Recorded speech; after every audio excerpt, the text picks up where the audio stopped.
আসসালামু আলাইকুম dear students. আপনাদের সেকেন্ড পেপারের একদম প্রথম চ্যাপ্টার যেটা পরিবেশ রসায়ন নামে পরিচিত, সেই চ্যাপ্টারটা নিয়ে আমি হাজির হয়েছে। আমি মিফতু। আমাদের প্রথম যে টপিকটা যদি আমরা চিন্তা করি যে আজকে আমরা কি পড়বো, তো ফার্স্ট অফ অল চ্যাপ্টারের নামটা একটু চিন্তা করে দেখেন। চ্যাপ্টারের নাম পরিবেশ রসায়ন, সো ডেফিনেটলি আমরা পরিবেশের বিষয়ে পড়ালেখা করব। বাট আরও ইম্পর্টেন্টলি আরও ভাগ করে যদি আমরা বলি, পরিবেশের সবচেয়ে বড় উপাদান, সবচেয়ে বিস্তৃত উপাদান যেটা, দ্যাট ইজ গ্যাস। পরিবেশের সবচেয়ে বড় উপাদানটা হচ্ছে গ্যাস। বেসিক্যালি আমাদের প্রাথমিক পড়ালেখাটা হবে গ্যাস নিয়ে। ওভারঅল আমরা গ্যাস নিয়ে পুরো পড়ালেখা করব। তারপর পরিবেশের বিভিন্ন উপাদান, বিভিন্ন ধরনের sphere, ionosphere, troposphere, ozone sphere, বিভিন্ন স্ফিয়ার পড়ব। প্রকৃতিকে কোন কোন জিনিস দূষিত করতেছে, দূষণ থেকে রক্ষার উপায়গুলো আমাদের কি, এগুলো আমাদের সবকিছু এই চ্যাপ্টারে পড়া লাগবে।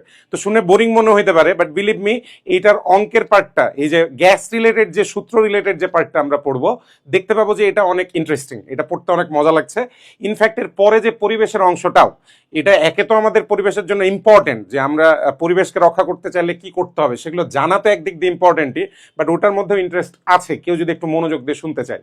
বিকজ এখনকার পৃথিবীতে আপনাকে এটা বোঝা লাগবে যে আমাদের বর্তমান পৃথিবীতে এই যে গ্রিন এনভায়রনমেন্ট বা গ্রিন কেমিস্ট্রির একটা প্রচলন শুরু হয়েছে, এটার কারণে এই সব পড়ালেখা, এই যে পরিবেশ ভিত্তিক সায়েন্স, এইসব পড়ালেখায় অনেক ধরনের রিসোর্স আছে, অনেক টাকা পয়সার আমদানি হচ্ছে, প্রচুর মানুষ ইনভেস্ট করতেছে এই জায়গাগুলোতে বিভিন্ন নতুন জিনিস আবিষ্কারের জন্য। সো টাকা পয়সাওয়ালা জায়গা ভাই। আমি জানি যে আপনাদের ইন্টারেস্ট তখনই পিক করে যখনই আমরা টাকা পয়সার কথা শুনতে পাই। সো এখন থেকে আমরা যদি পরিবেশের এই টাকা পয়সাটা কোন দিক দিয়ে আসে, এটা যদি একটু হেডসআপ পাই এইচএসসিতে থাকা অবস্থায়, ইনশাল্লাহ অনার্সে উঠে যে সাবজেক্টে পড়ি না কেন, ওই রিলেটেড একটা আইডিয়া থাকবে। যেমন সিভিল ইঞ্জিনিয়ারিং, এটার মধ্যে এনভায়রনমেন্টাল ইঞ্জিনিয়ারিং বলে একটা টপিক আছে। একই সাথে ইতেও কি বলে, কেমিক্যাল ইঞ্জিনিয়ারিং বা মেকানিক্যাল ইঞ্জিনিয়ারিং এও এনভায়রনমেন্ট রিলেটেড পড়ালেখা আছে, কারণ এগুলোতে বিদ্যুৎ উৎপাদনের পড়ালেখা আছে। তো বিদ্যুৎ উৎপাদন মানেই এনার্জির ব্যবহার, আর এনার্জির ব্যবহার মানেই হচ্ছে পৃথিবীর দূষণ বেড়ে যাওয়ার চান্স। সো ওভারঅল এই টপিকটা ভবিষ্যতে অনার্সে গিয়ে অনেক বেশি আপনাকে হেল্প করবে। এটাই হচ্ছে আমাদের টপিক। তো কথাবার্তা না বাড়ায় আমি যেটা বলছি, আমরা গ্যাস নিয়েই পড়ালেখা করব। গ্যাঞ্জামটা হচ্ছে, যেহেতু গ্যাস নিয়ে পড়ালেখায় প্রচুর ম্যাথমেটিক্যাল ব্যাপার স্যাপার আছে, যে প্রবলেমে এই চ্যাপ্টার পড়তে গিয়ে পোলাপাইন সবচেয়ে বেশি পড়ে, সেটা আমার কাছে মনে হয় একক এবং তার রূপান্তর। বিভিন্ন একক থেকে বিভিন্ন এককে রূপান্তর করা লাগে, এটিএম থেকে মিলিমিটারে যাওয়া লাগে, কিলো প্যাসকেল থেকে এটিএম এ আসা লাগবে, এমএল থেকে মিটার কিউবে যাওয়া লাগবে, অনেক ধরনের একক আছে এই চ্যাপ্টারটায়। সো আমাদের প্রথম কাজটা হচ্ছে আমরা একক রিলেটেড একটা সম্যক আইডিয়া পাবো যে কিভাবে একটা একক থেকে অন্য এককে যাইতে হয়, স্ট্যান্ডার্ড ভ্যালুগুলা কি কি, এগুলো আমাদের জেনে রাখা লাগবে। তারপরে এই জিনিসটা ব্যবহার করে আমরা ভবিষ্যতের ক্লাস বা অঙ্ক যখন করতে যাব, আমাদের দেখবো অঙ্কে কোনো ধরনের প্রবলেম হচ্ছে না। তো অনেকে এই জায়গাটুকু পার করে চলে যেতে চায়, আর এটা এত কি দরকার। মাথায় রাখবেন ভাই, অঙ্ক করতে চাইলে এই জায়গাটার গুরুত্ব সবচেয়ে বেশি, এককের রূপান্তর। সো আর কথা না বাড়ায় চলেন আজকের ক্লাসটা শুরু করি। প্রথমে আমরা যেটার একক শিখবো, আসেন আমরা শুরুর টপিকটাই লিখি হচ্ছে তাপমাত্রা। তাপমাত্রা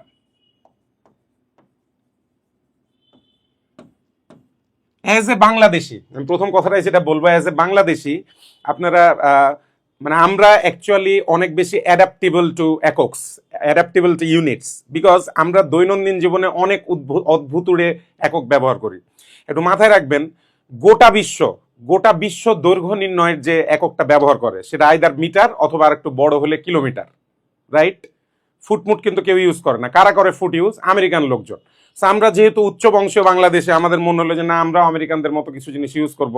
সো দেখা যাচ্ছে আমরা যখন দূরত্ব বলি তখন ঠিকই ওটা কিলোমিটারে বলি, কিন্তু কখনো যখন আমরা আমাদের হাইট বলি, কাউকে আপনি জিজ্ঞেস করেন তোমার উচ্চতা কত, সে বলবে 5 ফুট 8 ইঞ্চি বা 5 ফুট 9 ইঞ্চি। সে কিন্তু কখনোই মিটার বা সেন্টিমিটারের জিনিসটা ইউনিটটা উল্লেখ করে না। সো এই যে এই ব্যাপারটা বাংলাদেশিদের মধ্যে কিন্তু আছে, আমরা বিভিন্ন ধরনের মাল্টিপল একক সেম জিনিস বোঝাতে ইউজ করি। ফর এক্সাম্পল ধরেন আমরা ভর ব্যবহার যখন করি, ভরের একক হিসেবে নর্মালি কেজি ইউজ করি। ইয়েট আপনি যখন কেক কিনতে যান তখন সেটাকে পাউন্ডে প্রকাশ করেন সাধারণত, যে আমাকে 1 পাউন্ডের কেক দেন অথবা আমাকে 1.5 পাউন্ডের কেক দেন। সো খেয়াল করে দেখেন, আমরা কিন্তু মাল্টিপল একক ইউজ করতেছি। সেম ওয়েতে তাপমাত্রারও আমরা মাল্টিপল ইউনিট ইউজ করি। একটু চিন্তা করে দেখেন, তাপমাত্রার ইউনিট আপনাকে যখন জিজ্ঞেস করি, আমি যখন বলি আজকে দিনের তাপমাত্রা কত, তখন আমরা নিয়মিতই প্রায়শই বলি আজকে বাংলাদেশের টেম্পারেচার 35 ডিগ্রি সেন্টিগ্রেড, ঢাকার temperature 40 degree centigrade, 30 degree centigrade কেউ বলে না, সিম্পলি ডিগ্রি বলে, যে আজকের আজকের তাপমাত্রা 25 ডিগ্রি। তো ডিগ্রির পরে অ্যাকচুয়ালি এককটা কি? ডিগ্রির পরে এককটা ডিগ্রি সেন্টিগ্রেড। আমরা বেসিক্যালি মিন করতে চাই 25 ডিগ্রি সেন্টিগ্রেড। ইয়েট যখন কারো জ্বর হয় একটু চিন্তা করে দেখেন তখন কি। এই যে আমরা কথায় কথায় ইউজ করি, আমার তো জ্বর আসছে বন্ধু, বন্ধু আমাকে জিজ্ঞেস করছে তোর কতটুকু জ্বর, আমি বলি আরে 103 উঠে গেছে, 103 ডিগ্রি উঠে গেছে। হোয়াট, তাহলে কি 103 ডিগ্রি সেন্টিগ্রেড বোঝাচ্ছ? না না না না না, 103 ডিগ্রি সেন্টিগ্রেডে উঠলে পানির মতো বাষ্পীভূত হওয়া শুরু করবে, ব্যাপারটা কাইন্ড অফ এরকম। সো অ্যাকচুয়ালি আমরা যখন 103 ডিগ্রি বলি তখন আমরা বলি ফারেনহাইট, মিনিং আমরা জ্বরের ক্ষেত্রে ব্যবহার করি ফারেনহাইট স্কেল। যখন আমাদের দৈনন্দিন জীবনে আবহাওয়া রিলেটেড, ওয়েদার রিলেটেড কোনো কথা বলি তখন ইউজ করি ডিগ্রি সেন্টিগ্রেড। সো আমরা দেখছেন তো অবশ্যই যে বাঙালিদের তাহলে বিভিন্ন ধরনের একক ব্যবহারে একটা পারঙ্গমতা আছে, একটা পারদর্শিতা আছে। ব্যতিক্রম তাপমাত্রাও না, তাপমাত্রার দুইটা একক আমরা নিয়মিতই ব্যবহার করি, one is degree centigrade, one is Fahrenheit. But বিজ্ঞান ভিত্তিক একক হচ্ছে কেলভিন, মনে রাখবেন, একমাত্র বিজ্ঞান ভিত্তিক একক, সায়েন্টিফিক একক, সায়েন্টিফিক তাপমাত্রা সায়েন্টিফিক একক হচ্ছে কেলভিন, এটা মনে রাখবেন।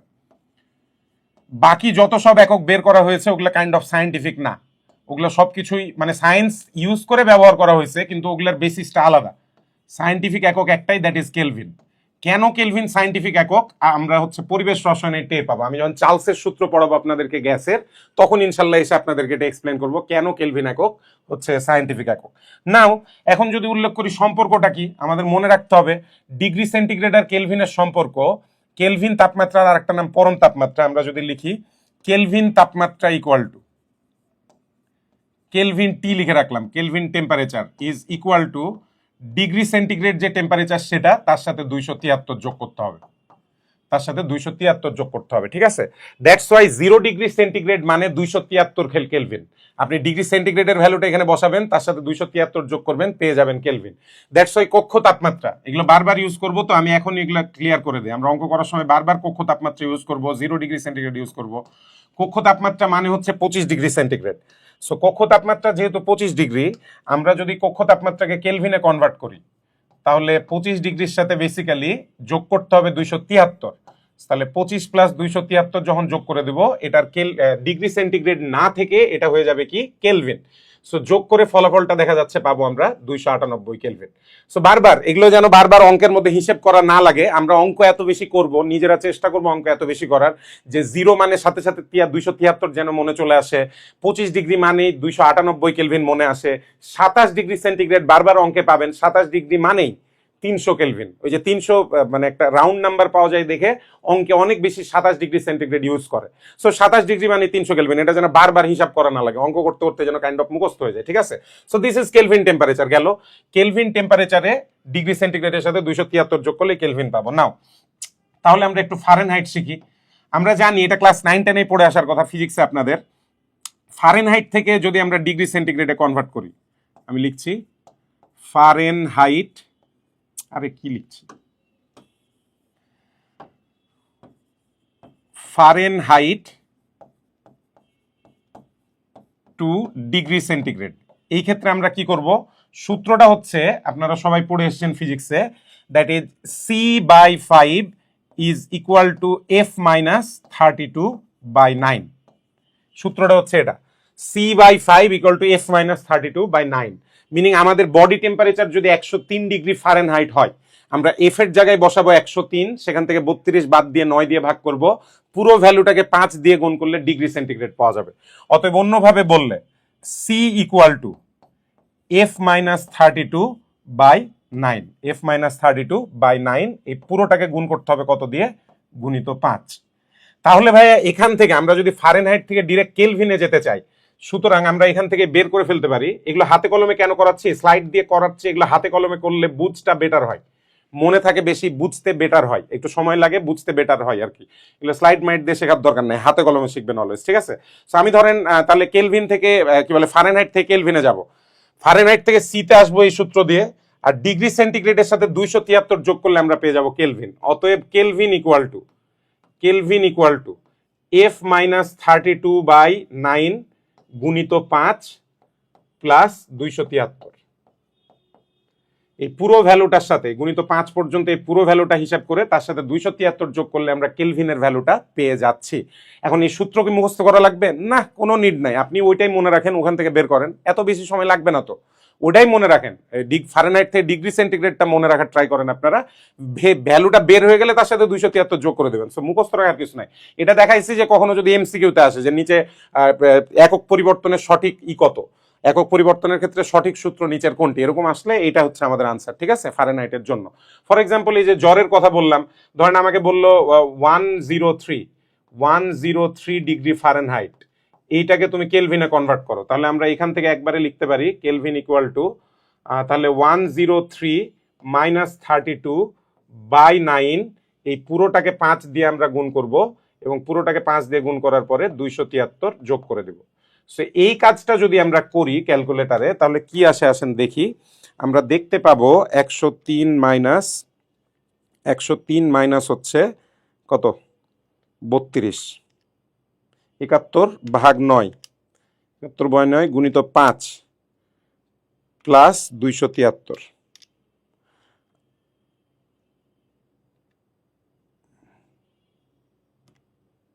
আরে কত আসলো জানি, সরি 103 মাইনাস 32, 103 মাইনাস 32 ভাগ 9 গুণ 5 প্লাস 273। আনসারটা আসতেছে 2812 ভাগ 9, 2812 ভাগ 9, তাহলে 312.44, 312.44 কেলভিন। দিস ইজ ইট, আমরা কেলভিনে এভাবে একসাথে পেয়ে যাব, ঠিক আছে। সো দ্যাটস ইট, আমাদের তাপমাত্রা বিষয়ক যে এককের রূপান্তর সেটা আমরা শিখে গেলাম, প্যারা নাই, আমরা পরেরটাই চলে যাই। তাপমাত্রায় তিনটাই দরকার আমাদের, ফিজিক্স হয়তো র্যাঙ্কিন স্কেল টিস্কেল লাগে, আমাদের কেমিস্ট্রিতে কোনো দরকার হয় না। মনে রাখবেন সায়েন্টিফিক একক হচ্ছে কেলভিন, তার মানে আমরা একমাত্র চার্লসের সূত্র ছাড়া সকল অঙ্কে কেলভিন ব্যবহার করতে হবে। এটা আমি স্টার দিয়ে লিখে দিচ্ছি, সকল অঙ্কে, সকল ম্যাথে পাশে এটা লিখে দিলাম এক্সেপ্ট আদি চার্লস। একটু পরেই আমরা যখন চার্লসের সূত্র পড়বো তখন আদি চার্লস কথাটার মানে কি এটা বুঝে যাবেন ইনশাল্লাহ। এক্সেপ্ট আদি চার্লস, সকল ম্যাথে কেলভিন তাপমাত্রা ব্যবহার করতে হবে।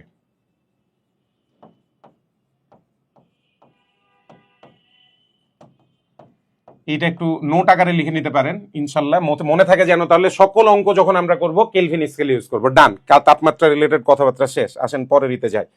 তো পরের টপিকে যদি আমরা যাই, আমরা শিখে ফেলি, আসুন সবাই মিলে আয়তনের এককগুলা কিভাবে পরিবর্তনীয়। আয়তন, সো লেটস গো ফর আয়তন।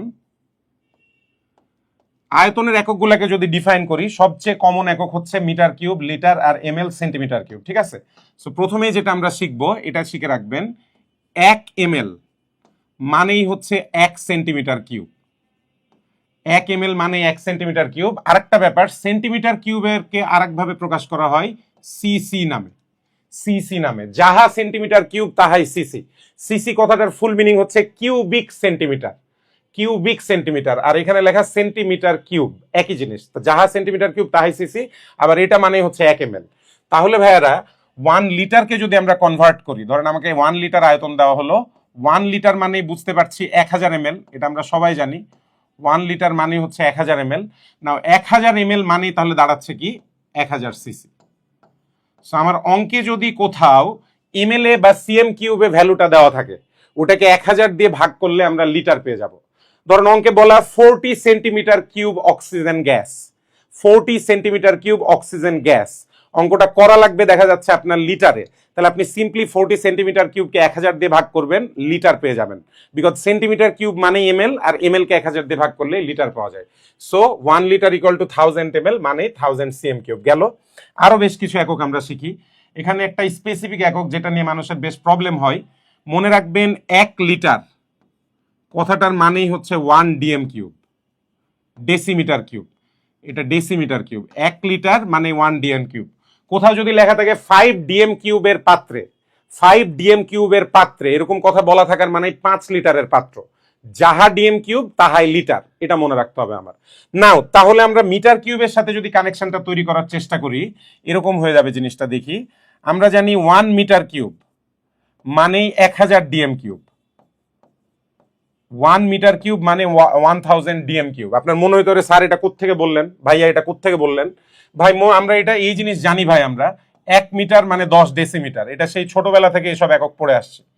1 মিটার মানে 10 ডেসিমিটার, 100 সেন্টিমিটার, 1000 মিলিমিটার, ওই এককের রূপান্তর, এটা ছোটবেলা থেকে পড়ে আসছে। সো 1 মিটার মানে যেহেতু 10 ডিএম কিউব, 1 মিটার কিউব কথাটার মানেই হচ্ছে 1 metre into 1 metre into 1 metre. Metre cube কথাটার মানে 3টা 1 মিটারকে গুণ করা। তার মানে বেসিক্যালি প্রত্যেক 1 মিটারে যদি আপনি 10 করে বসান, 10 10 10, 3টা 10 গুণ হবে মানে 10 কিউব, আর এবার মিটার কিউবের জায়গায় হয়ে গেল ডিএম কিউব, মানে 1000 ডিএম কিউব। সো এত কি লজিক জানা লাগবে না? আপনার যদি মুখস্থ করতে সুবিধা হয় ভেরি নাইস, মানে মুখস্থটাই লাগবে আমার, যে 1 মিটার কিউব মানে 1000 ডিএম কিউব। কিন্তু যদি কোনো কারণে ভুলে যায় সম্পর্কটা, আমরা ওইভাবে বের করতে পারবো পরীক্ষা হলো। লজিক্যালি 1 মিটার কিউব মানে 1m into 1m into 1m, 3টা 1m এর গুণফল মানে 3টা 10 ডিএম এর গুণফল, 10 DM into 10 DM into 10 DM মানে 10 cube DM cube, 1000 DM cube. ভালো কথা। আবার 1 মিটার কিউব মানে যেহেতু 1000 ডিএম কিউব, এক্ষুনি শিখে এসেছি 1 লিটার মানে 1 ডিএম কিউব, যাহা ডিএম কিউব তাহাই লিটার। দ্যাটস ওয়াই আমি এখানে লিখে দিতে পারবো 1000 লিটার। সো 1 মিটার কিউব মানে 1000 লিটার। দ্যাটস ওয়াই কখনো যদি আমাদের প্রয়োজন পড়ে যে আমরা লিটার থেকে মিটার কিউবে যাব, আমাদের সিম্পলি এই লজিকটা অ্যাপ্লাই করে আমরা বের করে ফেলতে পারবো। ধরেন আপনি 5 লিটারকে কনভার্ট করতে চাচ্ছেন, যে 5 লিটারকে আমি মিটার কিউব বানাতে চাই, সিম্পলি ঐকিক নিয়মটা আগে চিন্তা করেন যে 1000 লিটারে হয় 1 মিটার কিউব, 1000 লিটারে হয় 1 মিটার কিউব। কেমনে আসছে আমি তো পরে দেখাই দিচ্ছি কেমনে আসছে। 1000 লিটারে হয় 1 মিটার কিউব, তাহলে 1 লিটারে কত হবে? 1 লিটার মানে তাহলে আমার এই 1/1000 মিটার কিউব। অন্যভাবে বললে এই যে আপনি সম্পর্ক পেয়ে গেছেন, এখানেই আমাদের সম্পর্কটা লুকায় আছে, যে কোনো লিটারকে মিটার কিউবে কনভার্ট করার জন্য 1000 দিয়ে ভাগ করতে হবে। তার মানে 5 litre will convert to 5 divided by 1000 metre cube, 5 divided by 1000 metre cube মানে 5 into 10 to the power -3 metre cube. So মনে রাখবো আমরা যে লিটারকে 1000 দিয়ে ভাগ করলে মিটার কিউবে কনভার্ট হয়ে যাবে, অন্যদিকে মিটার কিউবকে 1000 দিয়ে গুণ করলে লিটারে কনভার্ট হয়ে যাবে। ঠিক আছে? সো দ্যাটস ওয়াই যদি আমাকে এমএল দেওয়া থাকে, এমএল থেকে মিটার কিউবে যাওয়া লাগে, আমরা এক ধাক্কায় ওখানে চলে যাই। ধরেন আমাকে এরকম তত্ত্ব দিল একটা, যে আচ্ছা তুমি 5 এমএল কে 5 এমএল থেকে মিটার কিউব বানাও, কেমনে আসবে? সো প্রথমত 5 এমএল থেকে আপনি লিটার চিন্তা করেন, 5 এমএল থেকে লিটার বানাতে 1000 দিয়ে ভাগ করা লাগবে উপরের সম্পর্কটা চিন্তা করলে। ঠিক আছে? এমএল বা সেন্টিমিটার কিউব থাকলে আগে 1000 দিয়ে ভাগ করলে লিটার পাবেন, লিটারকে আবার 1000 দিয়ে ভাগ করলে কি আসবে? Metre cube. সো 5 এমএল, অতএব 5 এমএল সমান আমরা লিখে দিতে পারি ইকুয়াল টু, আপনার 2 বার 1000 দিয়ে ভাগ করা লাগবে, that is 5 into 10 to the power -6 metre cube. So ML বা সেন্টিমিটার কিউব থেকে যদি আমরা মিটার কিউবে যেতে চাই, আমাদের টোটাল 10 টু দি পাওয়ার -6 দিয়ে গুণ করা লাগবে, অথবা 10 টু দি পাওয়ার 6 দিয়ে ভাগ করা লাগবে। That's the truth, that's the thing. So that's it. আমাদের আয়তনও মোটামুটি শেখা হয়ে গেছে। এখানে যে এককগুলোর কনভার্সন দেওয়া আছে, কত দূর থেকে কত দূর দেখিয়ে দিই এটা, ওটা যদি দেখাতে চাই তাহলে জিনিসটা হবে বেসিক্যালি, ও এটা কালার, দূর বাদ দেন। আমি এখনো কিছুটা অনভ্যস্ত, সবার কাছে দুঃখ প্রকাশ করছি। আমি এখনো বোর্ডে কিছুটা অনভ্যস্ত, ইনশাল্লাহ ক্লাস নিতে নিতেই হয়ে যাবে জিনিসটা, কারো প্রবলেম থাকবে না। এই কয়েকটা যেন ভালো মতো মনে থাকে আমাদের, এই কয়েকটা আমাদের জন্য ইম্পর্টেন্ট। নাও এই যে এককগুলা শিখলাম ভালো কথা, এখন এই যে এককের রূপান্তর আমি বলছি, আসেন আমরা কিছু রূপান্তর শিখে দেখি। মনে রাখবেন মিটার কিউব কিন্তু এসআই একক। ধরেন আমাদেরকে এগুলো ব্যবহার করে অনেক কিছুই ব্যবহার করতে দিল। ধরেন আমাকে বলল 1 নিউটনকে, এটা বলবে না, আমি আপনাদেরকে একটা ডেমো দেখাচ্ছি কাইন্ড অফ, 1 নিউটনকে সিজিএস এককে প্রকাশ করো। কেমনে একক চেঞ্জ করতে হয় সেটার একটা ডেমো। অনেকে এগুলো আগে থেকে পারেন, যারা এগুলো ভালো পারেন স্কিপ করে যান, কোনো প্রবলেম নাই। কিন্তু যাদের এগুলো দেখার আগ্রহ আছে যে না স্যার আমার তো এককে প্রবলেম হয়, আপনারা সেকেন্ড ইয়ারে উঠে গেছেন, অনেক সময় দেখবেন ওই যে ফার্স্ট পেপারের 4 নাম্বার চ্যাপ্টার রাসায়নিক পরিবর্তনে এককের কিছু রূপান্তর ছিল, ওখানে দরকার পড়ছে কিছু। সো অনেক জায়গাতে এককের রূপান্তরের দরকার পড়ে। তারপর এই সেকেন্ড পেপারের ফার্স্ট চ্যাপ্টার পরিবেশ রসায়নে লাগে, তার চেয়েও বেশি লাগে হচ্ছে সেকেন্ড পেপারের থার্ড চ্যাপ্টার পরিমাণগত রসায়নে, ওখানে ডিরেক্ট একক রূপান্তরের বেশ কিছু প্রশ্ন আসে। তো ওগুলো তো আমরা শিখবই, কিন্তু নর্মালি কেমনে একক রূপান্তর করে এই ব্যাপারগুলো আমি জানি না আপনারা আগে পড়ছেন কিনা, পড়ে থাকলে মাশাআল্লাহ, যাদের এগুলোতে সমস্যা আছে দেখে নেবেন। ফার্স্ট অফ অল নিউটনটা হচ্ছে এসআই একক, আগে এটাকে আমরা চিহ্নিত করি, this is SI unit. This is of SI origin, ঠিক আছে, এটা হচ্ছে এসআই। আমাকে কনভার্ট করতে বলছে সিজিএস ইউনিটে, এটা করতে হবে। তো মনে রাখতে হবে সিজিএস এককে, ঠিক আছে, সিজিএস এককে ভরকে প্রকাশ করা লাগে গ্রাম দিয়ে, ওই যে জি জি শব্দটা দিয়ে গ্রাম বোঝাচ্ছে। যদি আপনি এটাকে দৈর্ঘ্য প্রকাশ করতে চান, সিজিএস এককে দৈর্ঘ্য প্রকাশ করে হচ্ছে সেন্টিমিটার দিয়ে, আর লাস্টলি সময় হচ্ছে সেকেন্ড, ওটা আমি লিখলাম না, লাস্টের এসটা হচ্ছে সেকেন্ড। এসআই ইউনিটের জিনিসটা কিন্তু সেম না, এসআই ইউনিটে ভর হচ্ছে কেজিতে আমরা প্রকাশ করি, ভর কেজিতে প্রকাশ করি, আর দৈর্ঘ্য প্রকাশ করি মিটারে। সো বেসিক্যালি আপনার যেটা করতে হবে, এসআই ইউনিট থেকে যখন আপনি সিজিএস এ যাবেন তখন এই ব্যাপারগুলো চেঞ্জ করতে হবে। যে ভরটা কেজিতে আছে সেটাকে গ্রাম বানাবেন, যে ভরটা মিটারে, দৈর্ঘ্যটা মিটারে আছে সেটাকে সেন্টিমিটার বানাবেন। যেমন 1 Newton, first of all Newton কোত্থেকে আসছে এটা যদি আমরা বুঝে যাই, আপনার এটা বোঝা লাগবে 1 নিউটন কথাটার মানেই 1 KG metre per second square. এই জিনিস দুইটা কিন্তু সমান, 1 KG metre per second square. আপনি বলবেন যে স্যার এটা কোত্থেকে পেলেন, জিনিসটা আমরা পাইছি কোত্থেকে দেখাচ্ছি আমি। আপনারা জানেন F equal to m a, F equal to m a, তাহলে এফ এর একক হবে, এফ এর একক যে নিউটন, আমরা যে 1 নিউটন লিখবো, এই 1 নিউটন সমান কি হয়ে যাবে, এম, এম মানে হচ্ছে ভর, ভরের একক হচ্ছে কেজি, 1 ধরে নিলাম জিনিসটা 1 কেজি, আর এ হচ্ছে ত্বরণ, ত্বরণের একক কি, মিটার পার সেকেন্ড স্কোয়ার। তার মানে 1 নিউটন মানেই 1 KG metre per second square. ভালো কথা। এখন আমাদের কাজ হচ্ছে এটাই, যে কেজি আর মিটারকে চেঞ্জ করে গ্রাম আর সেন্টিমিটারে কনভার্ট করা। সো এটাকে যদি আমি করতে যাই, আমি ভেঙে লিখি, জিনিসটা বেসিক্যালি এরকম দাঁড়াচ্ছে 1 কেজি, আচ্ছা ভেঙেই লেখেন এভাবে, ঠিক আছে। তাহলে 1 কেজি, আগে কেজি টুকুকে কনভার্ট করেন, 1 কেজির জায়গায় আমরা নিয়ে নিব 1000, 1 কেজিতে 1000 গ্রাম।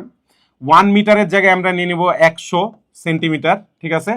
এই দুইটা কাজ করলেই আমার কেজিটা কনভার্ট হয়ে চলে গেল গ্রামে, মিটারটা কনভার্ট হয়ে চলে গেল সেন্টিমিটারে। পার সেকেন্ড স্কোয়ারে কোনো চেঞ্জ নাই, গ্রাম সেন্টিমিটার পার সেকেন্ড স্কোয়ার, এখানে কোনো চেঞ্জ নাই। আমরা শুধু কোন জায়গা চেঞ্জ করছি, গ্রাম চেঞ্জ করছি আর সেন্টিমিটার চেঞ্জ করছি, দুই জায়গা। তাহলে এই দুইটাকে যদি আমরা গুণ করি, 1000 গুণিত 100, তার মানে একক, দশক, শতক, হাজার, অযুত, লক্ষ, 1 লক্ষ গ্রাম সেন্টিমিটার পার সেকেন্ড স্কোয়ার। না, এই 1 লক্ষকে চাইলে আপনি 10 টু দি পাওয়ার 5 লিখতে পারেন, 10 টু দি পাওয়ার 5, 1 লক্ষ মানেই 10 টু দি পাওয়ার 5, রাইট। তাহলে এখন এবার মনে রাখবেন, এই যে গ্রাম সেন্টিমিটার পার সেকেন্ড স্কোয়ার যে জিনিসটা পেয়েছেন, এই এককটা, এই এককটাকে সিজিএস এককে একসাথে কি নামে ডাকে, ডাইন পার সেন্টিমিটার স্কোয়ার। এই পুরোটাকে ডাকা হয় dyne, sorry dyne per centimetre square না, ডাইন নামে, ডাইন। যেমন 1 নিউটন মানে 1 KG metre per second square, তেমনি 1 gram centimetre per second square মানে 1 ডাইন। ডাইন হচ্ছে সিজিএস এককে, এটা দরকার হলে পাশে লিখে ফেলি, লিখবো এখানে 1 dyne equal to 1 gram centimetre per second square, ঠিক আছে। এই জিনিসটা পেয়ে গেলাম। পাশে দরকার হলে আমরা এটা লিখে রাখি যে ডাইন হলো সিজিএস এককে, সিজিএস একক সিস্টেমে বলের একক। ডাইনের সাথে তাহলে নিউটনের সম্পর্ক কি, 1 নিউটন মানে 10 to the power 5 dine, 1 newton মানে 10 টু দি পাওয়ার 5 ডাইন। এভাবে আমরা চেঞ্জ করি। এস ফর এটা কেন এখানে দেখিয়েছি, আমরা ইনশাল্লাহ সামনে এই চ্যাপ্টারের মধ্যে আদর্শ গ্যাস সমীকরণ PV equal to nRT, nRT পড়তে গিয়ে আর বলে একটা জিনিস পাবো, ওই আর এর মান নির্ণয় করতে গিয়ে পোলাপাইন অনেক জায়গায় অনেক ঝামেলা সৃষ্টি করে, স্পেশালি সিজিএস এককে আর এর মান নির্ণয় করতে পরীক্ষায় নিয়মিত আসে। দেখবেন ওখানে গিয়ে গিয়ে আমাদের এই আইডিয়াটার দরকার পড়তেছে, আমরা এই আইডিয়াটা ব্যবহার করে সিজিএস এককে আর এর মান নির্ণয় করব। দ্যাটস ওয়াই এটা আগে থেকে শিখে রাখলাম কিভাবে এককটা একক কনভার্ট করা লাগে। ডান ভাই, আমাদের এটা ডান। আমরা পরের স্লাইডে চলে যাই। পরের স্লাইডে যদি চলে যাই, এবার হয়ে চলে আসবো নতুন আরেকটা একক শিখবো। আমাদের কিন্তু তাপমাত্রা এবং আয়তন শেখা হয়ে গেছে। That lives us with only on the toughest thing, চাপ, চাপের একক, চাপের একক। ভালো কথা। তো চাপের একক, ফার্স্ট অফ অল আমরা যেহেতু পরিবেশ রসায়নে গ্যাস অংশ নিয়ে পড়ালেখা করছি, আমাদের সবচেয়ে বেশি যে চাপটা ফেস করা লাগবে দ্যাট ইজ 1 ATM, বায়ুমণ্ডলীয় চাপ। 1 বায়ুমণ্ডলীয় চাপ, এটাকে আমাদের বিভিন্ন এককে কনভার্ট করতে হবে। তো মনে রাখবো 1 অ্যাটমসফিয়ার, আমি প্রথমেই যে ভ্যালুটা লিখছি, নর্মালি এটা কেউ শুরুতে লেখে না, কিন্তু এটা আমার লেখার একটা কারণ আছে, তারপরে আমি এটা ব্যাখ্যা দিচ্ছি কেন এটা লিখলাম। 1 অ্যাটমসফিয়ার ইকুয়াল টু 760 টর, টর বলে নতুন একটা একক পেলাম। ফার্স্ট অফ অল কেন আমি প্রথমে টর লিখলাম বা 1 অ্যাটমসফিয়ার কথাটার মানে কি, এটাও যদি আমরা বুঝতে চাই, বেসিক্যালি বায়ুমণ্ডলীয় চাপ কথাটার মানে আসলে কি, ওয়ান এটিএম যে লেখা আছে ভাইয়ারা, এটাকে ইংলিশে উচ্চারণ করে atmospheric pressure. One atmospheric pressure, এই অ্যাটমসফেরিক প্রেসার কথাটার মানে অ্যাকচুয়ালি কি? তো বহু আগে মানুষজন অলরেডি ফিল করছিল একটা ব্যাপার, সেটা হচ্ছে আমাদের কাঁধের উপরে যে বাতাসটা আছে, এই যে বায়ুমণ্ডল যেটা আছে, এই বায়ুমণ্ডল তো বাতাস দিয়ে তৈরি গঠিত বেসিক্যালি, তাই না? এই বাতাস তো একটা পদার্থ। তো তাহলে আমাদের কাঁধের উপরে যে পদার্থটা আছে, মাথার উপরে যে পদার্থটা আছে, বাতাসরূপী পদার্থটা আছে, পদার্থগুলো আছে, এই পদার্থগুলো অলওয়েজই আমাদের ঘাড়ের উপরে একটা চাপ সৃষ্টি করতেছে। ব্যাপারটা এভাবে চিন্তা করেন, আপনার ঘাড়ের উপরে যদি আমি একটা বোঝা চাপাই দেই, তাহলে আপনি একটা ফোর্স অনুভব করবেন না নিচের দিকে? মানে বোঝা যত ভারী হবে তত আপনি কুজা হইতে থাকবেন। সো ওপর থেকে একটা প্রেসার থাকে, মাথার উপরে কোনো কিছু থাকলে ওই জিনিসটা আমাদের মাথার উপরে কি দেয়? প্রেসার দেয়। বোঝা দিয়ে চিন্তা করেন, এবার ওই বোঝাটাকে বাতাস দিয়ে রিপ্লেস করেন, যে আমাদের মাথার উপরে একটা অদৃশ্য বাতাসের বোঝা অলওয়েজ আছে। তাহলে যেহেতু বাতাসটাও পদার্থ, বোঝা যেভাবে, যে কোনো একটা বোঝা যেভাবে আমাদের উপর ফোর্স অ্যাপ্লাই করবে, এই বাতাসটা আমাদের মাথার উপর থাকার কারণে বাতাসটা আমাদের উপরে একটা সেম টাইপের ফোর্স অ্যাপ্লাই করবে। ওই ফোর্সটাকে যদি আমরা কি ক্ষেত্রফল দিয়ে ভাগ করে দেই, আমরা চাপ পেয়ে যাব। তার মানে বাতাস জিনিসটার একটা প্রেসার আছে, যে কোনো জিনিসের উপর প্রেসার আছে। আরেকটা এক্সাম্পল দেই, যারা সাঁতার কাটতে জানেন, যারা অবভিয়াসলি সাঁতার কাটতে জানেন, গ্রামগঞ্জের মানুষ আছেন, নদী টদীতে সাঁতার কাটেন অথবা সুইমিং পুলে, আপনারা খেয়াল করে দেখবেন পানির গভীরে যত যাবেন আপনার চোখ টোক কেমন জানি লাগতেছে, আপনার মনে হবে নাক কান এগুলো বের হয়ে আসার ট্রাই করতেছে, চোখটা একটু বড় বড় হয়ে যাচ্ছে, চোখটা মনে হয় ফেটে বের হয়ে যাবে। যত নিচে যাবেন এই জিনিসটা অনুভব করবেন। এজ ফর কেন কেন পানির গভীরে গেলে আমরা বেশি এই জিনিসটা অনুভব করি যে আমার চোখটা বের হয়ে আসবে? আমি প্রথম যখন এটা আবিষ্কার করছিলাম পুকুরে গোসল করার সময়, আমাদের পুকুরটা আমার বাসার পাশের পুকুর একটা ছিল, 2 মানুষ পরিমাণ পানি ছিল, অনেক গভীর। ওই গভীরতার দিকে আমি যাইতাম, সাঁতার তো শিখছি, ডুবার তো ভয় নাই তেমন। নিচের দিকে যাইতাম আর আমি আবিষ্কার করতাম আমার চোখ ধীরে ধীরে মনে হচ্ছে আমার কোঠর থেকে, অক্ষি কোঠর থেকে আস্তে আস্তে বের হওয়ার মতো মনে হচ্ছে। মানে এত জোরালো না, কিন্তু আমি বুঝতে পারতেছি যে চোখটা ধীরে ধীরে পপ করতেছে।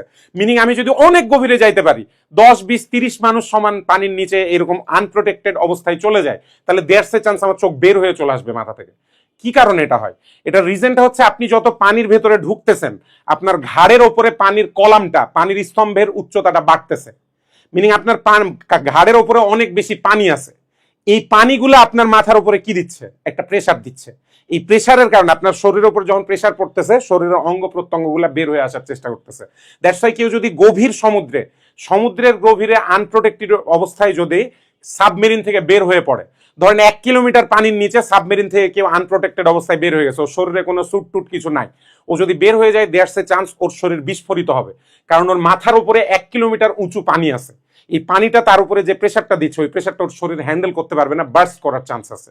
আই হোপ কি বলছি বুঝতে পারছেন। তাহলে এই যে পানি, একইভাবে কিন্তু আমাদের কাঁধের উপরে কি আছে? বাতাস আছে।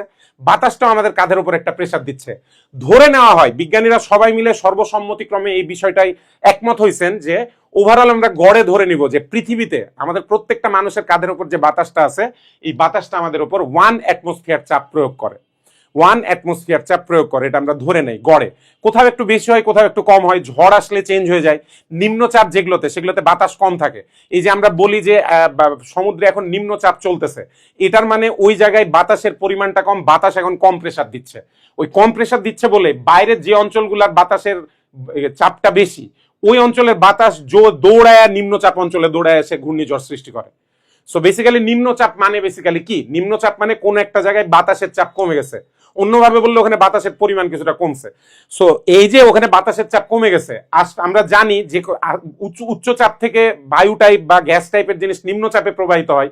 তাহলে যে অঞ্চলে বাতাসের চাপটা কমে গেছে, সে অঞ্চলের চাপটা পূরণ করার জন্য আশপাশের মেলা অঞ্চল থেকে দৌড়ায় বাতাস আসবে, এসে ওই নিম্নচাপ অঞ্চলটাকে আবারও পুনরায় সমান চাপ বানাতে যাবে, স্বাভাবিক চাপে নিয়ে আসতে যাবে। এই যে বাতাসগুলা দৌড়ে আসতেছে, দৌড়ে আসার সময় যে ঘূর্ণিপাক সৃষ্টি হচ্ছে, দ্যাট ইজ ঘূর্ণিঝড়। দ্যাটস ওয়াই নিম্নচাপ থেকে ঘূর্ণিঝড় তৈরি হয়। ঠিক আছে? সো আমরা বুঝলাম যে বাতাসের একটা চাপ আছে, বাতাস একটা পদার্থ। নাও বাতাসের যে চাপ আছে, এটা আমি টর দিয়ে কেন লিখছি? বিকজ এই ব্যাপারটা একটা এক্সপেরিমেন্টের সাহায্যে বিজ্ঞানী ইভানজেলিস্টই তো মনে হয়, ইয়েস, ইভানজেলিস্টা টরিসেলি এই জিনিসটা প্রমাণ করেন ব্যারোমিটার দিয়ে। এটা কাইন্ড অফ প্রাথমিক কালের একটা ব্যারোমিটার। এই যে দেখেন নিচে একটা পাত্র রাখা আছে, পাত্রের উপরে একটা ভ্যাকাম, এই যে এখানে একটা আছে, আমরা বুঝতেছি না হয়তো দেখে।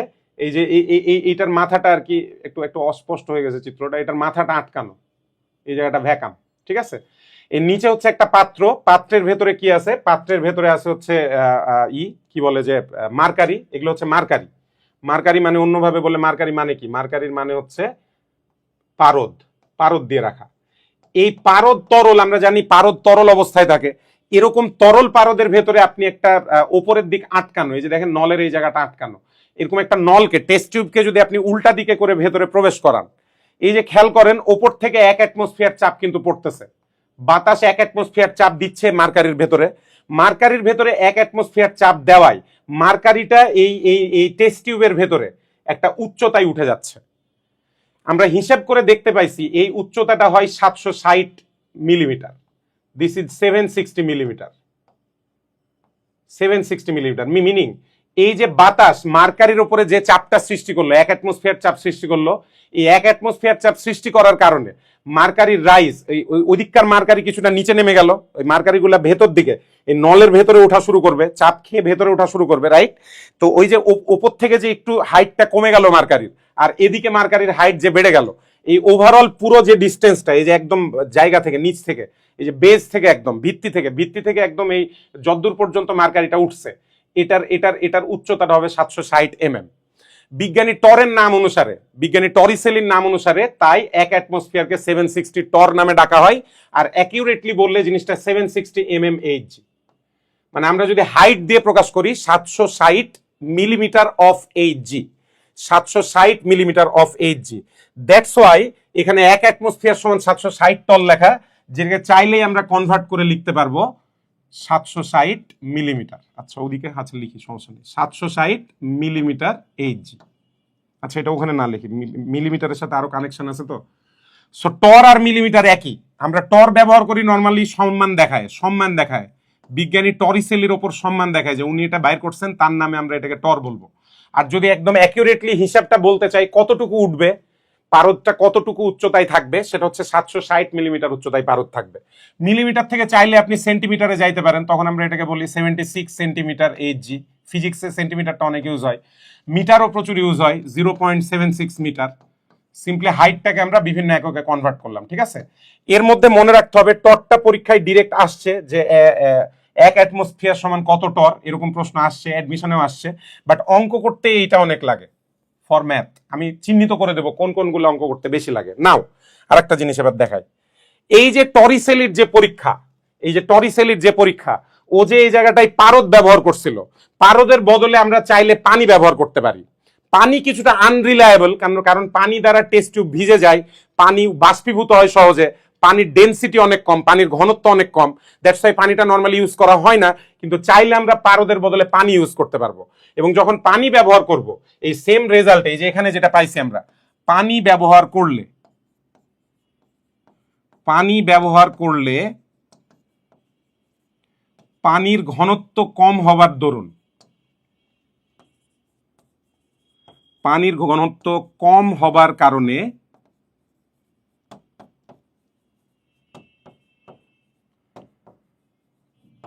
পানির উচ্চতা পারদ অপেক্ষা অনেক বেশি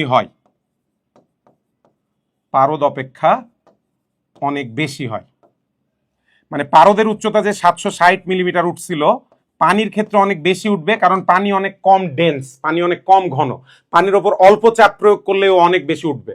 ওর অণুগুলো একটু দূরে দূরে আছে, পারদের অণুগুলো অনেক কাছে আছে, তাই পারদকে উঠানো কঠিন, পারদকে চাপ প্রয়োগ করে ওঠানো কঠিন, তাই পারদের ক্ষেত্রে অল্প উচ্চতা উঠতেছে। কিন্তু পানি কম ঘন হওয়ার কারণে পানির উচ্চতা পারদ থেকে অনেক বেশি উঠবে। এ মান হলো, আমরা যদি মানটা লিখি, এ মান হলো 10.3 মিটার, বিশাল উচ্চতা। 10.3 মিটার মানে অলমোস্ট 30 মিটারের চেয়ে উপরে, 33 মিটারের কাছাকাছি। এ মান হলো 10.3 মিটার। তার মানে আমি পানির ওপরে যদি 1 অ্যাটমসফিয়ার চাপ প্রয়োগ করি, নলের ভেতরে পানির উচ্চতাটা হয়ে যাবে কত? 10.3 মিটার। এন্ড এটা একটা রিজন কেন আমরা পারদ ব্যবহার করি। পানি ব্যবহার করলে 33 ফুট উঁচু একটা টেস্ট টিউব ব্যবহার করা লাগবে, বিশাল লম্বা টেস্ট টিউব ব্যবহার করা লাগবে। তাছাড়া পানির অনেক বাজে বাজে বৈশিষ্ট্য আছে, পানি সহজেই ভ্যাপারাইজড হয়ে যায়। এই ঘটনাগুলো হোক, আমরা এটা চাই না বলে আমরা সাধারণত পানি ইউজ না করে কি ব্যবহার করি? পারদ ব্যবহার করি। কিন্তু আমরা যদি চাইতাম 1 অ্যাটমসফিয়ার চাপের হিসেবে অল্টারনেটিভ হিসেবে পানির উচ্চতা ব্যবহার করতে পারতাম, that is 10.3 metre. That's why আমি আগের সমীকরণে এসে তাই এই জায়গায় লিখে দিব আমরা এটা, যে 1 অ্যাটমসফিয়ার মানে হচ্ছে 10.3 মিটার অফ ওয়াটার। আপনি এটাও লিখতে পারবেন, ঠিক আছে, 10.3 মিটার অফ ওয়াটার। যাই হোক, তার মানে প্রেসার কোথাও যদি 1 অ্যাটমসফিয়ার থাকে, পানির উচ্চতা উঠানো সম্ভব কত? 10.3 মিটার, 3 তলা বিল্ডিং এর সমান, 3 তলা বিল্ডিং এর সমান। তো যখন আমি এইচএসসি তে পড়তাম, এক বড় ভাই আমাকে এই জিনিসটা এমনি বুঝাইছিল যে তুই যদি কখনো পেটের মধ্যে 1 অ্যাটমসফিয়ার প্রেসার তৈরি করতে পারিস, তাহলে তুই যে ছাড়বি, এটার উচ্চতা তুই 3 তলা বিল্ডিং এর সমান উঁচাই উঠাইতে পারবি। আই হোপ আমি কি বলছি এটা বুঝছেন। যদি পেটের ব্লাডার সিস্টেমকে আপনারা পাম্প হিসেবে চিন্তা করেন, তাহলে আমরা যদি পাম্পের ভেতরে, আমাদের ব্লাডারের ভেতরে 1 অ্যাটমসফিয়ার চাপ কোনো কারণে তৈরি করতে পারি, কেউ যদি পারে এরকম, ওর ছাড়ার উচ্চতা, ঠিক আছে, ব্লাডারের ক্ষেত্রে বলছি আমি, ঠিক আছে, মানে মূত্রের উচ্চতা একজন 10.3, যদি পিওর পানি ধরে নেই মূত্রকে, 10.3 মিটার অথবা অলমোস্ট 3 তলা বিল্ডিং এর সমান উঁচু হয়ে যাবে। এটা একবার বুঝাইছিল, আমি তখন ভালো বুঝি নাই, পরে এসে যখন আমরা এগুলো পড়ছি তখন বুঝতে পারছি। মানে ভাইয়া এটা ফান হিসেবেই বলছিল, আমিও ফান হিসেবেই বললাম, এটা এত সিরিয়াসলি নেওয়ার কিছু নাই। নাও এটা কিন্তু ম্যাথের জন্য আমরা এত ইউজ করবো না, ম্যাথের জন্য যাকে ইউজ করবো সেটাকে লিখে দেওয়া আছে। ম্যাথের জন্য আরো কি ইউজ করবো এগুলো লিখি এবার। এসআই এককে মনে রাখতে হবে, 1 অ্যাটমসফিয়ার মানেই 101,325 প্যাসকেল বা নিউটন পার মিটার স্কোয়ার। 101,325 মনে রাখতে হবে, 1,01,325 প্যাসকেল বা নিউটন পার মিটার স্কোয়ার। যাহা প্যাসকেল তাহাই নিউটন পার মিটার স্কোয়ার। এটা মারাত্মক ভালোভাবে মনে থাকা লাগবে। সো এটাকেও আমি মার্ক করে দিলাম, এগুলো ম্যাথের জন্য, ঠিক আছে। এবার প্যাসকেলে প্রকাশ করতে গিয়ে সংখ্যাটা অনেক বড় হয়ে যায়, তাই মানুষ অনেকেই যেটা করে, এটাকে কিলো প্যাসকেলে প্রকাশ করে। অর্থাৎ সিম্পলি প্যাসকেলের ভ্যালুকে 1000 দিয়ে ভাগ করেন, পেয়ে যাবেন 101.325 কিলো প্যাসকেল। কিলো প্যাসকেল বা যেটাকে আমরা বলতে পারি kilo newton per metre square, kilo newton per metre square, এভাবে বলতে পারেন। সো এটাও বারবার ম্যাথ করার জন্য ইউজ হবে। তাহলে আমরা দেখতে পাচ্ছি অ্যাটমসফিয়ার ইউজ হবে প্রচুর, মিলিমিটার ইউজ হবে প্রচুর, প্যাসকেল ইউজ হবে প্রচুর, আর কিলো প্যাসকেল ইউজ হবে প্রচুর। এর মধ্যে একটা এসআই ইউনিট আছে, সেটাকে চিহ্নিত করে দেয়। এই যে আমাদের যেটা প্যাসকেল বা newton per metre square, that is SI. আমাদের এসআই ইউনিটের দরকার হলে এমনি চেঞ্জ করবেন, ঠিক আছে, গেল। এটা বাদ দিয়েও ব্যারোমিটার, ব্যারোমিটারের নাম অনুসারে আরেকটা একক আসছে, যেটাকে আমরা বার একক বলি। বার এককের ভ্যালু হচ্ছে 1.01325 লেখে, পাশে 25 লেখা দরকার, অত বড় আমি যাব না। 1.013 বার লিখে দেন। এই বার কথাটা আসছে ব্যারোমিটার থেকে। ব্যারোমিটার চাপ মাপার যন্ত্রের নাম ব্যারোমিটার, ওখান থেকে চাপের একটা একক আমরা বের করছি বার। কেন বারটা আসছে? বার আসার কারণটা হচ্ছে, একটু খেয়াল করবেন, 1 অ্যাটমসফিয়ারের জন্য যে ভ্যালুটা পাচ্ছি, সেই ভ্যালুটাতে 101,325 আসতেছে। জিনিসটা দেখে অনেকের ভালো লাগে না, যে এটা তো রাউন্ড নাম্বারের চেয়ে একটু বাইরে চলে গেছে। তাই বিজ্ঞানীরা সহজ হিসাব করার জন্য ওরা মোটামুটি এরকম একটা লজিক আনছে, যে একবার কথাটার মানে হচ্ছে 1,00,000 প্যাসকেল, একক দশক শতক হাজার অযুত লক্ষ, 1,00,000 প্যাসকেল। প্যাসকেলের সাথে বারের সম্পর্ক খুবই কি বলবো সামঞ্জস্যপূর্ণ, 1,00,000 প্যাসকেল। এখান থেকে যে প্যাসকেল থেকে বারে এসে তারপরে যদি আপনি এটিএম এ যান, তখন 1 এটিএম মানে পাবেন 1.013 বার, ওইখান থেকে আসছে জিনিসটা, ঠিক আছে। তাহলে বার বেসিক্যালি প্যাসকেলটাকে এরকম একটা রাউন্ড নাম্বারে প্রকাশ করার জন্য। নাও একবার বোর্ডে পরীক্ষায় আসছিল এরকম, 1 অ্যাটমসফিয়ার সমান নিম্নের কত চাপ। 1 অ্যাটমসফিয়ার মানে কত চাপ নিচে আসছিল, এখানকার কোনোটাই দেওয়া ছিল না, এরকম একটা অপশন ছিল, 1,00,000 প্যাসকেল লেখা ছিল। এটাই আনসার। 1 অ্যাটমসফিয়ার মানে 1,00,000 প্যাসকেল না, কিন্তু সঠিক আনসার না থাকার অভাবে যে এই গয়ে ধরেন এই অপশনটা ছিল, আমাদের গয়ের এই অপশনটাই হচ্ছে আনসার হয়ে যাবে। বিকজ সে জায়গায় ওরা ধরে নিচ্ছে যে 1 অ্যাটমসফিয়ার মানে একবার, মানে এটার এটা যে অলমোস্ট সমান, ভ্যালুটা তো একদম কাছাকাছি, তাই ওখানে ওটা ধরে নিচ্ছে। মানে অনেক ক্ষেত্রে আমরা এটা অ্যাজিউম করে নেই, এই যে রাউন্ড নাম্বার বানানোর জন্য, যে 1 এটিএম মানে 1,00,000 প্যাসকেল, এটা রাউন্ড নাম্বার বানানোর জন্য অনেক ক্ষেত্রে মানুষজন ধরে নেয়। এটা কিন্তু রিয়েল না, এটা অনেক ক্ষেত্রে ধরে নেয়, যেটা বললাম। আই হোপ বুঝতে পারছেন। সো এরকম খেয়াল রেখে করবেন, মাঝে মধ্যে এমসিকিউতে আসে এটার একক চেঞ্জ, ওটার একক চেঞ্জ। ফর এক্সাম্পল আমাদের আর কি আসতে পারে এখান থেকে, বা লাগতে পারে কি জিনিস। ফর এক্সাম্পল ধরেন আমার বারবার এরকম দরকার পড়তে পারে, অঙ্কে ধরেন এরকম বলবে যে কি বলে যে 380 mm চাপে, mmHg চাপে দিয়ে ব্লা ব্লা ব্লা ব্লা কিছু এটা বলা আছে, ঠিক আছে। আপনার ধরেন এই চাপটাকে, প্রেসারটাকে অ্যাটমসফিয়ারে পরিণত করা দরকার। সিম্পলি আপনারা যেটা করবেন, এই 380-কে যে স্ট্যান্ডার্ড যে প্রেসারটা আছে, স্ট্যান্ডার্ড প্রেসার কত 760 mm, এই 380-কে 760 দিয়ে ভাগ করলে যে ফলাফল পাওয়া যাবে 0.5 ATM পেয়ে যাবেন। সো নিজ নিজ যে স্ট্যান্ডার্ড ভ্যালুগুলো আছে এগুলো এদের ভ্যালুগুলোকে ওদের স্ট্যান্ডার্ড ভ্যালুগুলো দিয়ে ভাগ করলেই অ্যাটমসফিয়ার পেয়ে যাব। ফর এক্সাম্পল আমাকে বললো হচ্ছে 50,000 কিলো প্যাসকেল বা 50 kilo Pascal, sorry 50 kilo Pascal চাপ। এটা থেকে যদি আমি অ্যাটমসফিয়ারে যেতে চাই, সিম্পলি কিলো প্যাসকেল এককে আদর্শ চাপ কত, কিলো প্যাসকেল এককে আদর্শ চাপ হচ্ছে আমার ভাগ করা লাগবে কত দিয়ে, 101.325 দিয়ে। যখন আপনি 50-কে 101.325 দিয়ে ভাগ করবেন, এটা আর কিলো প্যাসকেল থাকলো না, এটা হয়ে গেল এটিএম এট দ্য মোমেন্ট। ওকে, তো দ্যাটস ইট। আমরা মোটামুটি চাপের ব্যাপার স্যাপার শিখে গেছি। এখন ছোট্ট আর দুইটা জিনিস শিখলে আমাদের এই ক্লাসটা শেষ হয়ে যাবে, বেসিক ক্লাসটা। সেটা হচ্ছে এসটিপি, এসএটিপি, এগুলো বলতে কি বুঝি আমরা। সো টপিকটা লিখি এসটিপি। এসটিপি, এসটিপির ফুল মিনিংটা যদি শুরুতে আমরা লিখে ফেলি যে হোয়াট ইজ এসটিপি। এসটিপি কথাটার মানে হচ্ছে স্ট্যান্ডার্ড, এটা জানেন ক্লাস 9-10 থেকে জানেন, standard temperature and pressure. Standard temperature and pressure বাংলায় বললে আদর্শ বা প্রমাণ তাপমাত্রা ও চাপ। আদর্শ বা প্রমাণ তাপমাত্রা ও চাপ, জানি এগুলো আমরা জানি সবাই। আর এটার ভ্যালু কত, আমরা যদি ভ্যালুটা বলি, স্ট্যান্ডার্ড অবস্থায় ধরে নেওয়া হয় যে আদর্শ তাপমাত্রার মান হচ্ছে 0 ডিগ্রি সেন্টিগ্রেড বা 273 কেলভিন, আর আদর্শ চাপের মান হচ্ছে 1 অ্যাটমসফিয়ার। এই যে গড়ে সবকিছু বাতাসের চাপ আমরা সবসময় 1 অ্যাটমসফিয়ার ধরি, সেই সেন্সে 1 অ্যাটমসফিয়ার, ঠিক আছে। সো 0 ডিগ্রি সেন্টিগ্রেড বা 273 কেলভিন আর 1 অ্যাটমসফিয়ার প্রেসারকে আমরা বলছি এসটিপি। সো যদি আমাকে বলে এসটিপি কাকে বলে, আপনি প্রথমে বলবেন এসটিপি কথাটির পূর্ণ অর্থ হচ্ছে স্ট্যান্ডার্ড টেম্পারেচার অ্যান্ড প্রেসার, যাকে বাংলায় প্রকাশ করা হয় আদর্শ বা প্রমাণ তাপমাত্রা ও চাপ নামে। এটির মান হলো বা আদর্শ বা প্রমাণ তাপমাত্রা হলো 0 ডিগ্রি সেন্টিগ্রেড বা 273 কেলভিন এবং আদর্শ চাপ হলো 1 অ্যাটমসফিয়ার। জ্ঞানমূলক প্রশ্নে এসটিপি কি এটা এখনো আসে, এইচএসসি তো নিয়মিত এসে থাকে, সো এইভাবে আনসার করে দিলেন। আমরা যদি পরের টপিকে চলে যাই, যে আচ্ছা এসটিপি তো বুঝলাম, এবার ধরেন আমাকে বললো SATP. SATP, what does it mean by SATP? তো আগে আমি ফুল মিনিংটা লিখে দিচ্ছি। এটার ফুল মিনিংটা হচ্ছে স্ট্যান্ডার্ড, আগের মতোই শুরুতে স্ট্যান্ডার্ড, এ দিয়ে, এ এর ফুল মিনিং হচ্ছে অ্যাম্বিয়েন্ট, স্ট্যান্ডার্ড অ্যাম্বিয়েন্ট, এরপর same temperature and pressure.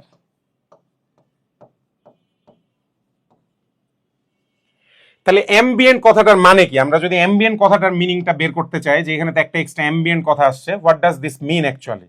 Ambient কথাটার এক্সাক্ট মিনিং হচ্ছে আমরা যে ল্যাবে মানে আমরা যে পরীক্ষাগারে পরীক্ষা করছি, ওই পরীক্ষাগারের পরিপার্শ্ব। অ্যাম্বিয়েন্ট কথাটার মানে পরিপার্শ্ব, আশপাশ, চারপাশ, চারিপাশ, ঠিক আছে। তো নর্মালি কেমিক্যাল এক্সপেরিমেন্ট সবসময় কোথায় করি? আমরা তো নিশ্চয়ই মাঠের মধ্যে গরুর সাথে বসে এক্সপেরিমেন্ট করি না। নর্মালি আমরা এক্সপেরিমেন্ট করি কোথায়? পরীক্ষাগারে করি, অর্থাৎ রুমের মধ্যে। তাই অ্যাম্বিয়েন্ট কথাটাকে একটু ট্রান্সলিটারেট করলে, ট্রান্সলিটার ভাবানুবাদ করলে দাঁড়ায় কক্ষ। কক্ষ, যে কক্ষে আমরা এক্সপেরিমেন্ট করতেছি সেই কক্ষের তাপমাত্রার চাপ। সো এই কারণে এটাকে বাংলায়, অ্যাম্বিয়েন্টকে বাংলা করে পরিপার্শ্ব না বলে এটাকে বলা হয় আদর্শ বা প্রমাণ কক্ষ তাপমাত্রা ও চাপ। প্রমাণ কক্ষ তাপমাত্রা ও চাপ। সো অ্যাম্বিয়েন্টকে আমরা বাংলায় ট্রান্সলিটারেট করে কিভাবে লিখলাম? কক্ষ, যদিও জিনিসটার মিনিং হচ্ছে পরিপার্শ্ব। না, এটার ভ্যালু কত? মনে রাখবেন ভাই, এই ব্যাপারগুলো আবিষ্কার করছে, আবিষ্কার তো বলবো না, এই ব্যাপারগুলো চালু করছে সব ওয়েস্টার্নার পাবলিক গুলা, ওয়েস্টার্ন দেশের কান্ট্রির মানুষগুলা, যাদের দেশ অনেক ঠান্ডা। ওদের দেশ অনেক ঠান্ডা হয়, ওরা কক্ষ তাপমাত্রা বলতে চিন্তা করে 25 degree centigrade, which I don't think আমাদের দেশের কক্ষ তাপমাত্রা। ভাই আমাদের দেশে বেশিরভাগ সময় টেম্পারেচার গড়ে 30 ডিগ্রির ওপরে থাকে। যদি আমি এভারেজ টেম্পারেচার হিসাব করি, বাংলাদেশের এভারেজ টেম্পারেচার 34 থেকে 35 ডিগ্রি সেন্টিগ্রেড।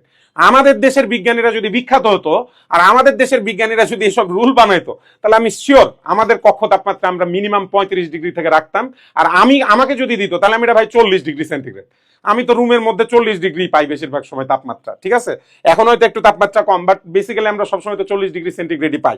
সো কিছু করার নাই, আবিষ্কার করছে ওয়েস্টার্নাররা, ওদের দেশগুলো একটু ঠান্ডা ঠান্ডা, তাই ওদের কাছে কক্ষ তাপমাত্রা 25 ডিগ্রি মানেই অনেক গরম। ওরা 25 ডিগ্রিকে অনেক গরম মনে করে, আর আমরা 25 ডিগ্রি হলে চিন্তা করি আর কয়দিন পরে শুরু করব, কি বলে যে সোয়েটার পরা শুরু করব, ঠান্ডা লাগতেছে অনেক। 25 আমাদের নিচের রেঞ্জ, 25 ওদের ওপরের রেঞ্জ। গেঞ্জাম আমরা, we are not same bro, western are we are not same, আমরা অনেক বেশি গ্যাঞ্জামের মধ্যে থাকি। তো হোয়াট এভার, এসএটিপি বললে আমরা টেম্পারেচারটা চিন্তা করবো 25 ডিগ্রি সেন্টিগ্রেড বা 298 কেলভিন, আর চাপ মানে হচ্ছে 1 অ্যাটমসফিয়ার। চাপে কোনো চেঞ্জ চিন্তা করব না, এটা গড়ে চাপটা সবসময় সেম ধরে নেওয়া হয় 1 অ্যাটমসফিয়ার। এটার বাইরে আগেকার যুগে এনএটিপি টাইপের কিছু ব্যবহার করা হতো, এনটিপি এনএটিপি এগুলো ব্যবহার করা হতো, ন্যাচারাল টেম্পারেচার অ্যান্ড প্রেসার। অনেকেই ন্যাচারাল এনটিপির ভ্যালু 20 ডিগ্রি সেন্টিগ্রেড বলে। আমি এগুলো লিখবো না অফিসিয়ালি, কারণ এগুলো আর আমাদের সিলেবাসের মধ্যে নাই। কেন নাই? কারণ এক এক বিজ্ঞানী এনটিপি এর মান এক একভাবে ব্যবহার করে। কেউ এনটিপি এর মান, বেশিরভাগ বিজ্ঞানী এনটিপি এর মান 20 ডিগ্রি সেন্টিগ্রেড ব্যবহার করে।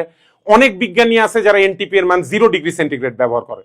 সো এই যে একটা ডিসক্রিপেন্সি থাকতেছে, এই কারণে আধুনিক যে সিলেবাস, এই আধুনিক সিলেবাসে এনটিপি কথাটাকে এড়িয়ে চলা হয়। এখন আর এনটিপি, এনটিপি মানে natural temperature and pressure. NTP কে আর 20 ডিগ্রি 0 ডিগ্রি কোনোটাই কিছু নাই, এনটিপি বলে আমাদের কিছু নাই। বাট যদি থাকে আপনারা 20 ডিগ্রি ধরে নেবেন। মানে আমি তো বললাম নাই, কিন্তু বলা যায় না কোন একটা টিচার, প্রাচীনকালের টিচার, তার মনে হলো না পোলা পাইনরে পেন দিব, নর্মালি এনটিপি বললে, প্রেসার নিয়ে টেনশন করেন না, নর্মালি এনটিপি বললে এটাকে 20 ডিগ্রি সেন্টিগ্রেড ধরে নেবেন, ঠিক আছে। এই তো মোটামুটি এই হচ্ছে আমাদের একক এবং এককের রূপান্তর, তার সাথে আমরা এসটিপি এসএটিপি কিছু শিখে ফেললাম। ইনশাল্লাহ আমাদের নেক্সট ক্লাস থেকেই আমরা পড়ালেখার মধ্যে ঢুকে যাব। আমাদের প্রথম ক্লাসটা হবে বয়েলের সূত্র, ঠিক আছে। তো ততদূর পর্যন্ত সবাই ভালো থাকবেন, সুস্থ থাকবেন, আবার আপনাদের সাথে দেখা হবে। আসসালামু আলাইকুম।